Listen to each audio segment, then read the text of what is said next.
Someone's trying to get in over there. No, No? the men's locker room. Oh, Doors okay. right there. So Oh, you're is that gonna what? hear that noise. Okay. Sorry about that. That's all right.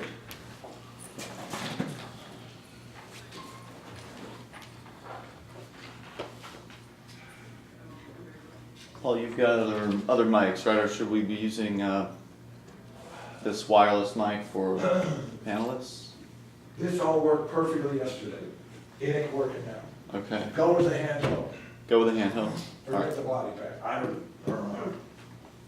All right. Well, what we could do is if we When you get to the questions, just pass it around. questions, well, our panelists will need to answer them, so we just repeat the question. Okay. Do it that way. Cool. So, and Garret, maybe bathroom break. We'll let Garret come back and then I guess we'll just get started. Sounds great. I don't know what time this even runs to. Is it like 9 to 10? Does anyone have a schedule? I thought it was 10:30. Can we double check that? Because last Yeah. time Pete and I were on a roll and the other people that were coming in like started 9 to 10:30. Yeah, 9 to 10:30. 10:30? Okay, that's right. Cool. 90-minute panel. So this will be pretty good. Everybody should have time to get out. Every question that you have, please don't hold back. You know, we're good at answering questions. We've had a lot of experience doing direct action as the panel is called. And we'll just wait on Garret and get started. So feel free to jot down any questions you might have.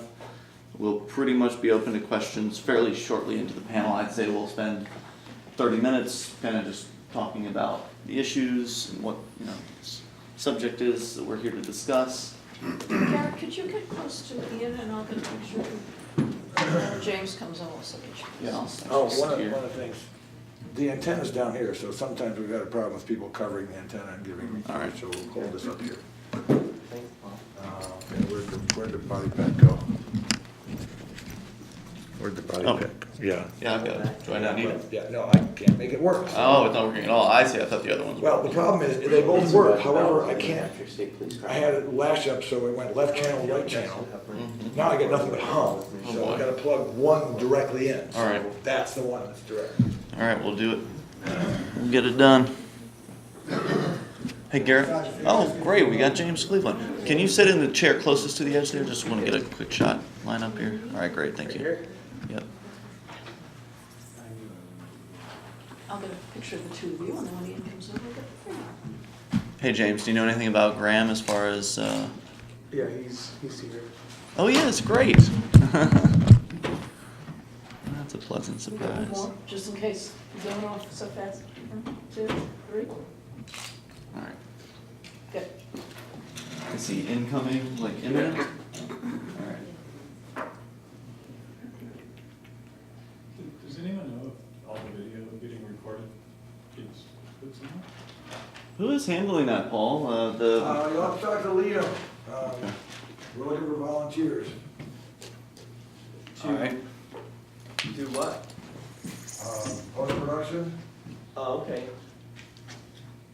So, is any raw video going up anywhere? Not yet. Okay. Well, we, Some of my raw videos up at Freeman TV Raw, No. already available. Yeah, I know some people have been putting up things on raw channels. Voluntarist Rebel has a raw channel, VR Raw, and he's been putting up content from this weekend. Thank you. Yeah. we said at the time, but.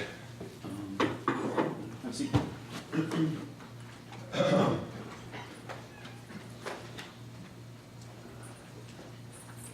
Okay. So, Paul, is this mic working? Can you confirm we're good there? Check, check. 1, 2, 1, 2. 1, 2, 1, 2. Hello, hello. Good. All right, let's get started. So, good morning, everybody, and thanks for waking up on time to come up and experience the Direct Action Panel. Robin Hood's Direct Action Panel is the name of the panel, and I was asked to do a panel. You know, Ian, can you host a panel this year? And what do you want it to be about? And I've kind of got a lot of experience on the civil disobedience panel. The civil disobedience panel is just kind of been a classic panel that we've done here, and I felt, well, that one's kind of over. We've done a lot of civil disobedience and talked a lot about it. And that'll be one of our topics here today on the direct action panel. But I thought that the terms direct action kind of opens up the discussion to some more options, like Robin Hooding, for instance. In some places, it would be civil disobedience because it's actually illegal in some cities to fill someone else's meter.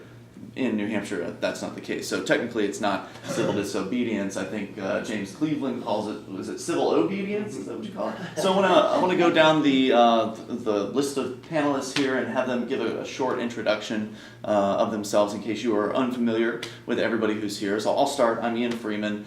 I host a show called Free Talk Live. We'll actually be broadcasting down here in that little room there tonight from 7 to 10. So feel free to come on out and see us. In fact, there's going to be radio, live talk radio all evening long tonight up through 1 a.m. So if you like talk radio, then I've got that. And LRN.FM is a website, internet stream that I program that features a number of talk shows. Derrick J being one of the hosts on that network. And Derrick J. Freeman is a prolific activist. He spent a lot of time in Keene, New Hampshire, and is planning a comeback for Keene a little bit later on this year. Star of the movie Victimless Crime Spree and Peace News Now. So feel free to say hello. Well, thanks for the lovely introduction, Ian. And that's right, I do a show on LRN twice a week, 2-hour call-in show about peaceful resistance. This is an issue that's very important to me, and I moved to New Hampshire in 2011 for the Free State Project. And I look forward to returning in June. I'm Graham Colson. I'm a native to New Hampshire, and I've been involved in activism such as Robin Keene, Copwalk, and several other projects. Good morning, I'm James Cleveland. I moved to Keene in 2012. You know, I'm kind of like, I feel like a Superman. Like during the day, I'm Clark Kent. I'm a cost accountant. I'm a pretty boring guy. And then, you know, I go into the phone booth and I become Robin Hood of Keene. And, you know, it was actually pretty funny. Some of my coworkers, there was a news station out of Boston that did a report on Robin Hood of Keene. And one of them saw the report. And this guy's like a loudmouth from Massachusetts, so he's telling everyone that I work with, and you know they all love it now. They think it's funny. I mean, they constantly joke with me about filling the meters, and you know, so it's a good time, and I really enjoy doing activism. Hello, my name is Garret Ian. I'm originally from Concord, New Hampshire. I've lived in Keene almost 2 years now. And the Robin Hooding project, as it started off, it really seemed to, it's been an idea that's been around for a long time, but it wasn't until the turn of the year last year that myself and James and a few others tried to ensure that it became a daily activity, and it really seemed to have an impact. I mean, it had a great impact when it was just something that people would do on their lunch break occasionally, but once it was stepped up, the city really entrenched themselves. As many of you know, we were sued by the city of Keene. We ended up winning after months of court proceedings. And fortunately, the city is not letting it rest. They're keeping the attention on Robin Hood and appealing that decision to the Supreme Court. So the other projects I've been involved with in the past have been some police accountability projects like Cop Block and Keene. I've also started Keene Peaceful Streets, which is trying to take things in a little bit different direction, a little bit less adversarial with established organizations. And yeah, Robin Hooding is something that, as Ian said, it's really flipping the idea of angering them by violating their laws on its head. And because we're bringing everyone into compliance, they can't deal with that. They've budgeted for the fact that people are going to break these laws, and we're going to profit from that. So I like the idea that it's with just a little bit of resources and effort, you can make huge impacts. You know, a nickel compared to a $5 ticket is an exponential difference, of course. I like that Garret used the term impact, because I think that that word sums up the purpose of what I would call direct action. So what is direct action? It's kind of a nebulous term. Usually the historic definition is to get out into the streets. So getting on Facebook, not really direct action. Going to the State House, probably not so direct, because you can't really have an impact immediately. Like you're doing something when you go to the State House, and don't get me wrong, I go, you know, on an average of once a week so far this year. So I'm willing to do whatever it takes to achieve more freedom. But impact, direct impact, being able to affect someone's life in a positive manner, either with enlightenment through information, like handing out cop block warning flyers. If you stop by the Free Keene table later on, you can grab some of the propaganda that we use for outreach. And informing young people, for instance, of their rights, that has an impact. Going out, saving people from getting parking tickets, that has a real tangible impact. You're keeping money in people's pockets, and that's a huge win for us, and a huge loss for the state. So I think that's my definition of what direct action is. Something where you can literally reach out and touch somebody's life and help them in some sort of positive way. And hopefully that will do good things for the image of activism and libertarianism or that sort of thing. So, but as I mentioned, direct action is more than just Robin Hooding. It's more than civil disobedience. I think would count also as direct action. So I guess with that in mind, just kind of going down a list of things. Do you guys feel like I missed something? Yeah, I think Shire sharing counts as. Yeah, let's hear a little bit about that because that's a great point. Yeah. So Ian mentioned traditional forms of activism, but I think Shire sharing is a seditious form of activism. It's undermining the welfare state, right, by replacing it and showing people how voluntary contributions to your neighbors is actually better than going through a third party that has no financial or otherwise incentive to actually do what they're saying they're doing, giving people help. So Shire Sharing is an organization that for a few years now, through the inspiration of Amanda Bolden, one of the Manchester activists, has fed hundreds of families in the Manchester area around Thanksgiving and Christmas time, purely from the donations of people in the community, and also through fundraising through Bitcoin on their website. So people who have never been a part of the geography here have been able to impact those in need in New Hampshire. And I think that's a real win. I'd love to see more direct action looking like that in other places too. But I think that's one form of direct action that counts as private charity. If anybody else has one that I've missed, feel free to touch on it. Yeah, I mean, it's such a wide umbrella. There's so many things you can do. Like you can do the Shire Choir thing, go out and sing, you can hand out literature. I mean, you can hold a sign. There's so many things. Like to me, the whole point of direct action is it starts a conversation. Like people, if you're out and about in the community, they're going to talk about what your message is, what's going on, and you may reach people you're not even aware at the time. Like one of the things I've done is don't take the plea deal outreach, where you go into a court and you hand out information about your rights to not take a plea deal. And I've had really good conversations with people about this, and a lot of people are not aware that they can just say no and not take a plea deal. And one lady I was talking to, she had like a typical story of the state coming after her. I don't remember the exact thing, and she's like, oh man, I really wish I had gotten this earlier. And I was talking to her, and she decided like pretty much on the spot. She said, well, I've already signed the plea, but I think I'm going to take it to trial if I can now. And I never followed up. I never heard back from her. And I've had a few people. One of the things that we do with Robin Hood is if people do get a ticket, we leave them information about how to fight the ticket and some of the benefits to it. And we've had good feedback where one lady in particular, I don't remember the exact dollar amount, but I think it was like $70 worth of tickets. She fought them, and instead of paying the state, she did community service. So I thought that was a huge win. And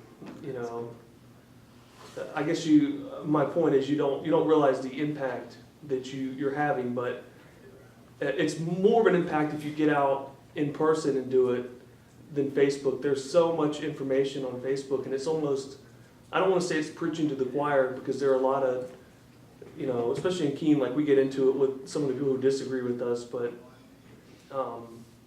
I mean, Facebook is like you'll be arguing with someone on Facebook, and then you meet them in real life, and it's like totally different. you know, it's harder to have a vitriolic conversation in real life. It's harder for them to dislike you in real life. Like there's an anti-Free Keene protest last, I think it was like September or October, and one of the guys, you know, he was out there just like a loudmouth, and you know, he was like saying all these things, and then later on in Facebook, he posted like, oh, they're actually pretty nice, and you know, like we had gone out there and talked to him. So, you got anything to add to that? Well, I guess that brings up a good conversation about what exactly is the reaction, how you can gauge the reaction to different activities. And Robin Hooding has certainly had a major impact just in how the city has been affected and how they've treated us and decided to dump thousands of dollars down the drain and trying to get us to quit. But also the community at large. We get various amounts of differing types of feedback. For the most part, it's positive. If someone's going to come up and say something during the course of Robin Hooding, it's usually like, good job, or here's some change, or I like what you're doing, give me a hug or something. But we definitely have a good handful of haters. And if you notice, when they start critiquing Robin Hood of Keene, it usually starts off with, this is the whole Free Keene thing and Free State thing, and this is what's wrong with it. So despite the fact that, you know, if one's involved in multiple projects, those projects are going to overshadow one another to some extent. And in Keene, it really is, I felt, come to that with some of the locals. Now, unfortunately, it's like there's been a lot of anger directed at Robin Hooding, and while I wouldn't say that like you should be seeking to make people angry, I know I certainly am not seeking to make anyone angry.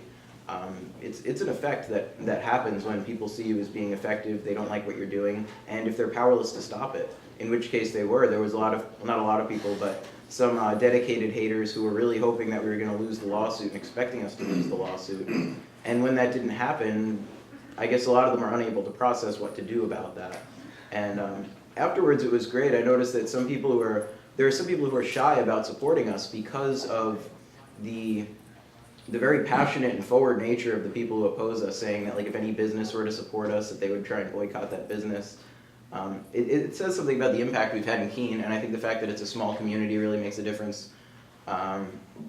People all know each other in Keene, people all talk, so it's, I'd love to see what the same type of project would have an impact in Manchester, where you have a larger city, a larger bureaucracy, and the idea that we've made it work on a smaller scale, I'd love to see it scaled and see how things change differently. I've got one more form that Yeah. I want to add quickly. One thing that wasn't mentioned that I think is particularly effective and cheap and easy to do is ambush interviews that are totally direct, one-on-one with either a politician, bureaucrat of some kind. It doesn't have to be to get their vote on something. It could just be asking them about the nature of their job, or I think that has a serious impact. Anytime people watch a direct interview on YouTube with this ambushed politician, it's usually good footage. It has a large impact. You know, I'm glad the critics came up, because it was definitely somewhere that I wanted to go. There are certain kinds of things that we've done, like Robin Hooding, that on its face, and certainly to everybody in this room, likely seems, and I should stop. Who doesn't know what Robin Hooding is? Okay, so Robin Hooding is where you find the parking enforcer on the streets in Keene, and then get in front of that person with nickels or dimes, and you feed expired meters before the parking enforcer can reach the meter to give someone a ticket. So in Keene, we've saved thousands of motorists, and mostly due to the efforts of Graham and Garret. They're really some of the heaviest